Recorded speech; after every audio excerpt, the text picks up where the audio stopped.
Hello friends, welcome to my channel. Friends, ration కార్డుకి సంబంధించి మనకి ఈకేవైసీ అయితేనే మనకి ఇక నుంచి ఏప్రిల్ నుంచి రేషను, అలాగే తర్వాత వచ్చే సంక్షేమ పథకాలకు కూడా మీరు అర్హులు అవుతారు. ఈ ఈకేవైసీ చేయించుకోకపోతే మాత్రం మీకు రేషన్ కూడా రాదు, అలాగే రేషన్ కార్డు పోతుంది కాబట్టి తర్వాత పథకాలు కూడా రావు.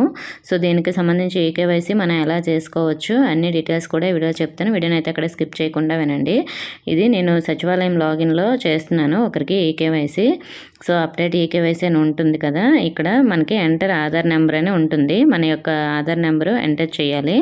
తర్వాత సిటిజన్ యొక్క మొబైల్ నెంబర్ అని ఉంటుంది, అంటే ఆధార్ కార్డుకి లింక్ అయి ఉన్న మొబైల్ నెంబర్ని ఎంటర్ చేయాలి. ఎంటర్ చేసిన తర్వాత వెరిఫైపై క్లిక్ చేస్తే మన ఆధార్ నెంబర్కి లింక్ అయి ఉన్న మొబైల్ నెంబర్కి ఓటీపీ వెళ్తుంది. సో మరి ఈ ఓటీపీ అనేది మనం ఎంటర్ చేయాల్సి ఉంటుంది.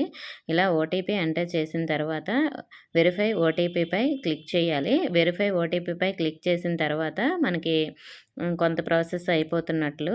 సో తర్వాత మనకి ఇక్కడ గెట్ డీటెయిల్స్ అని ఉంటుంది.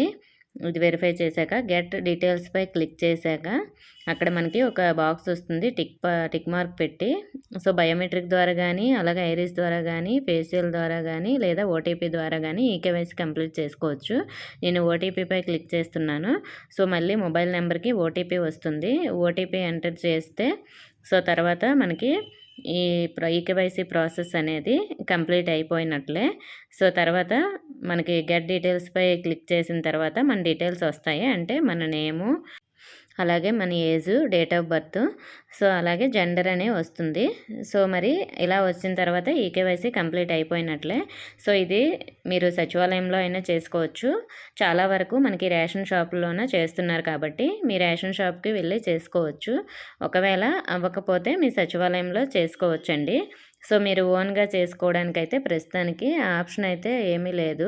ఒకవేళ అలాంటి లింక్ ఏమైనా ఉంటే మీకు ఎవరైనా చెప్తే దాని ద్వారా మీరు చేసుకోవాలనుకుంటే చేసుకోవచ్చు. నాకు తెలిసినంత వరకు అయితే లేదు. ఒకవేళ నాకేమైనా అలాంటి లింక్ ఏమైనా వస్తే నేను మీకు షేర్ చేస్తాను. ప్రస్తుతానికైతే ఈ విధంగా మనకి ఈకేవైసీ కంప్లీట్ చేస్తున్నారు. నెక్స్ట్ ఇది మీ విలేజ్లోనే చేయాలా అంటే మీ విలేజ్లోనే చేసుకోవాలి. ఒకవేళ ఎక్కడైనా చేయాలనుకుంటే సెర్చ్ ఆప్షన్ కూడా ఉంది కాబట్టి మీరు అక్కడ ఆధార్ నెంబర్తో కూడా చేసుకునే అవకాశం ఉంది. వాళ్ళు చేస్తే ప్రాబ్లం లేదు, ఒక్కొక్కసారి వాళ్ళు చేయకపోవచ్చు కూడా. సో మరి మనకి ఈ ఈకేవైసీ చేయించుకుంటేనే భవిష్యత్తులో మిగతా పథకాలన్నీ వస్తాయి, అలాగే మీకు రేషన్ కూడా వస్తుంది. సో ఈకేవైసీ చేయించుకోకపోతే రేషన్ కార్డు పోతుంది కాబట్టి మీకు పథకాలు రావు.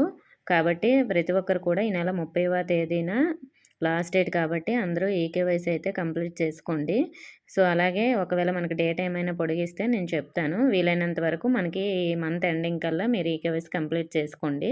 ఓకే ఫ్రెండ్స్, మీకు ఇంకా ఏమైనా డౌట్స్ ఉంటే కామెంట్ చేయండి. ఇన్ఫర్మేషన్ ఇస్తే వీడియోని తప్పకుండా లైక్ చేసి మీ ఫ్రెండ్స్కి షేర్ చేయండి. మన ఛానల్ సబ్స్క్రైబ్ చేసుకోండి. Thank you for watching.